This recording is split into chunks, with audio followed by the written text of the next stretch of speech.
Good evening, everybody. Chief Meteorologist Brad Panovich here at Live Weather Impact tonight. It is Thursday, February 5th, 2026, and we had some snow today. Again, some flurries, and I'm sure Tim and I will talk a lot about the impacts closer to him, but we had some pretty good impacts around the Hickory area, negative impacts, but most areas just saw flurries and didn't amount to much. Honestly, overall, it was kind of a non-event for most of us, especially considering we had a big storm last weekend. I think we can handle some flurries. It really was not that big of a deal. And what's happening now, we're kind of in between systems.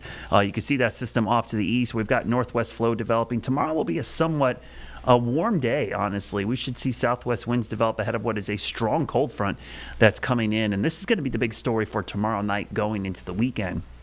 I'm talking about lots of wind, cold, snow. It's definitely going to set the stage for potentially some really brutal winds and wind chills, something we haven't seen a lot of this season. We've seen a lot of cold air, but not the kind of winds that I expect to come down. So tomorrow, enjoy this. You could see temperatures climbing back up into the low 50s, mid 50s south, upper 40s north. We will melt a lot of snow and ice tomorrow. The problem is tonight, I anticipate we're probably going to refreeze a lot of that snow and ice, because unlike this morning where the temperatures were near freezing in some spots north, they never got below freezing south. Tonight, everybody will be well below freezing. We're talking about a deep freeze here, low and mid 20s, even some upper teens possible. So certainly we will refreeze a lot of what came in during the day today, and if it's not already dried up and whatever is wet out there. So what's going to happen tomorrow? Ahead of this cold front, winds will switch around to the southwest. It's a pretty warm flow of air.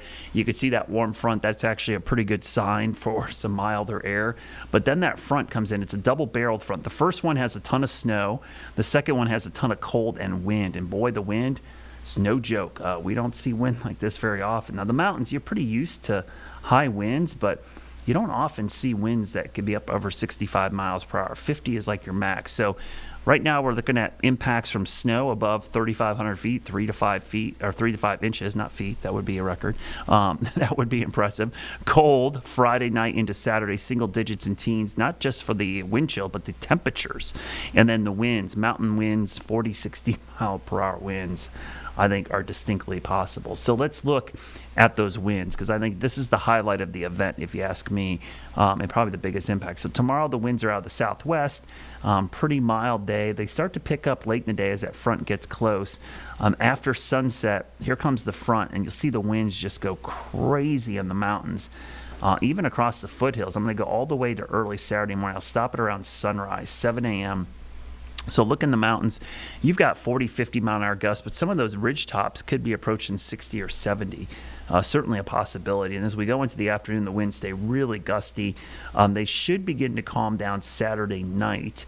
So there's probably a 24-hour window there from midnight Friday night, Saturday morning to noon on Saturday, and then the winds do go calm. And just to give you kind of a sample, these are the wind gusts that I'm expecting out of the Boone area. And you could see generally gusting over 45, a couple times 50, 60, and that might be one of the lower end totals, because I think some of the areas like on the eastern facing slopes and the ridge tops could be closer to 60 to 65. Now, obviously with that kind of wind and the kind of cold that we're talking about, you're going to see wind chills bottom out tomorrow night into Saturday morning. I mean, that is crazy. 15, 16, 20 degrees below zero, okay? Not 15, 16 above, below zero in the mountains. So that's dangerous. That's going to cause frostbite almost instantaneously if you have exposed skin.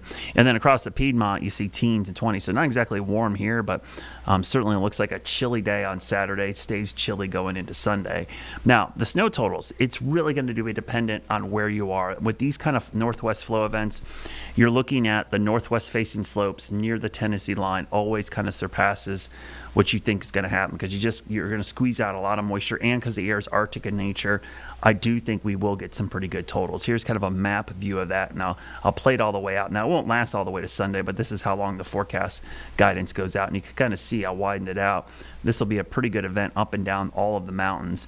So as we go into the North Carolina mountains, that area in purple is, going to be 4 to 6 feet, or inches, I should say, with some higher amounts close to 8. Especially towards Beach and Sugar Mountain. So I certainly think some of those areas around there, Roan Mountain, certainly could see the potential for some elevated totals. So for the weekend, this is what I want you to be on guard for, especially if you're in the mountains and foothills. We've got a high wind watch up for all of those areas Friday night through Saturday. High winds, cold, and mountain snow. Be prepared for slick travel up there. Hang on to the steering wheel for those high-profile vehicles. Certainly could see potentially some slick roads and some isolated power outages. Your Jerry Hunt Supercenter 7-day forecast will show you a look at that this weekend. If we can just get through this weekend, if you want warmer temperatures, it's coming next week. We just have to get there first. Got to get through Friday, Saturday, Sunday. We start to warm up Monday, and by Tuesday, Wednesday, we're well into the 60s. But please be alert for the potential wind, cold, and snow Friday night into Saturday.